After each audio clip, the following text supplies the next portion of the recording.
What if I told you that the key to making perfectly soulful music is imperfection? Now, you may think that's a bit counterintuitive, but us modern musicians are so used to perfectly quantized, perfectly mixed, and perfectly in-tune music. Whereas musicians of previous generations didn't have piano rolls to draw their melodies into. They just let the feel and emotion of their music override any subtle mistakes they made. So the goal of today's video is not only to show y'all how to make vintage soul samples from scratch, but to also demonstrate the importance of imperfection. So let's start with the foundation of your sample, the chord progression. And my biggest tip for chord progressions is to find a song that you like and steal its chord progression. Now, I don't mean to copy the chords one for one, but just to use the same scale progression. Now, the progression I'm using today is a 1-3-4, which is the same progression used in Creep by Radiohead. And one thing I also derive from Radiohead's progression is the changing of certain chords from minor, which is what they're supposed to be in the scale, to major, and vice versa. This brings certain notes of our chords outside of the scale we're working with, which creates dissonance.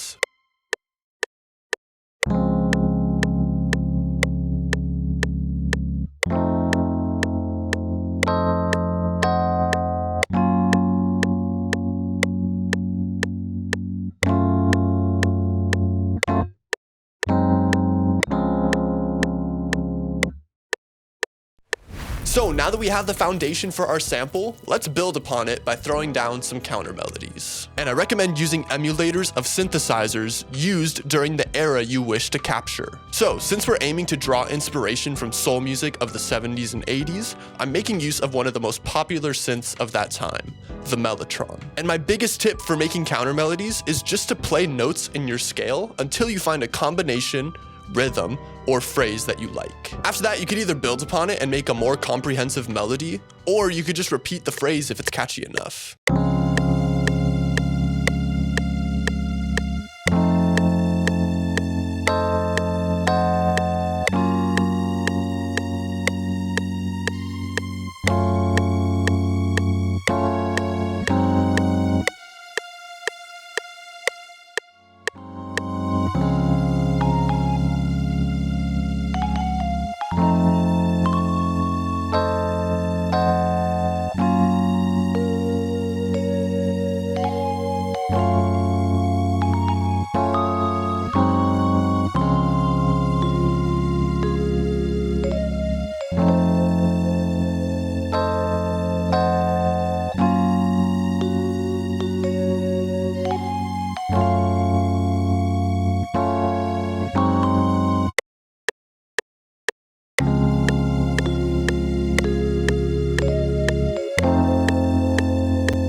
One thing I heavily recommend implementing is going to be some kind of live instrumentation.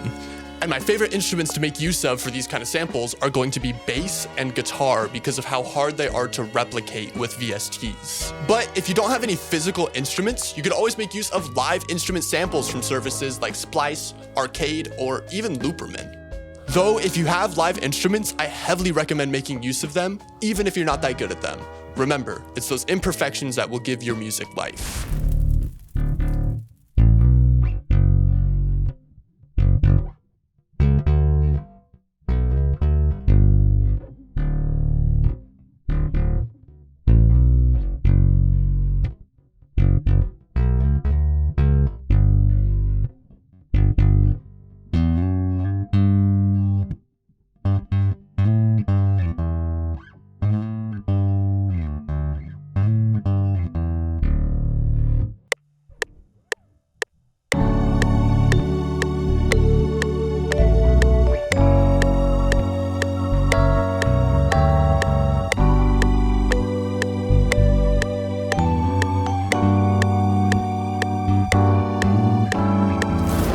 One downside to imperfection is Discouragement. After laying down that bass line, I realized that I absolutely hated what I was making. And this is something that may arise when you're making music with instruments or techniques you aren't super familiar with. But this frustration is completely normal and is often a part of the process of making great music. Now, what helped me get over this feeling of self-loathing and discouragement was simply stepping away from the project and coming back to it after a couple of days. And when you come back to your sample, what you'll likely find is that what you were making was actually pretty good. And if you're like me, you'll have some new ideas for your sample pop into your head after re-listening to it. So with that being said, I was inspired to throw down some brass, drums, and a B-section bass line.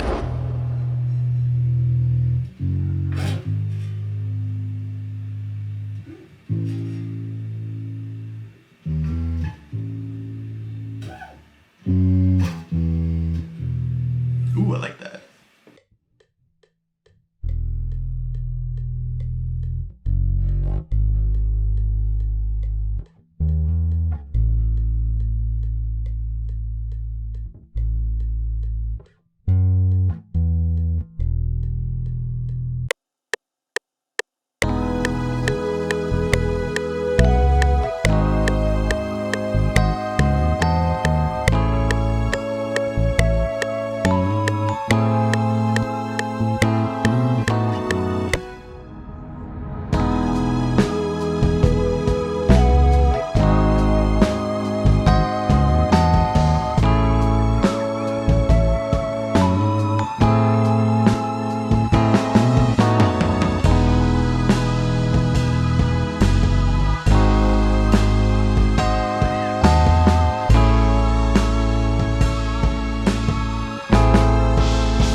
In a perfect world, I would have a tape machine to run my sample through to get that vintage warmth and age, but I don't. So instead, I threw down Sketch Cassette on my master to emulate that. So what did we learn today?